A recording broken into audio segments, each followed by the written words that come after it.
हमीभाव जिथं केंद्र शासन देत असतं तिथं हमी भावापेक्षा जर बाजारभाव कमी गेले तर शासन बाजारात हस्तक्षेप करतं आणि शासनाला खरेदी करावी लागते. हां, म्हणजे सरकार बांधील असतं. म्हणून नाशवंत मालाचं हमीभाव जाहीर केला जात नाही किंवा दिला जात नाही, कारण त्याची खरेदी करणं आणि तो नंतर स्टोअर करणं, साठवणं, त्याची विल्हेवाट लावणं हे सगळं शासन करू शकत नाही, तेवढी यंत्रणा नसते.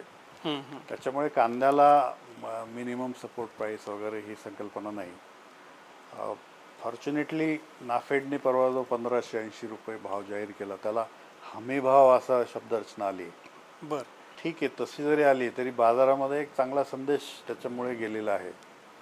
मात्र आपण चर्चा केल्याप्रमाणे कांद्याचा उत्पादन खर्च निश्चित करून दरवर्षी शासनाने एक ॲडवायझरी किंवा एक संदेश जरी प्रसारित केला की यावर्षी कांद्याचा उत्पादन खर्च एवढा आहे, त्याच्यामुळे खरेदीदारांनी इथून पुढे या दराने खरेदी करावी असा अप्रत्यक्ष संदेश शासन नक्कीच देऊ शकतात.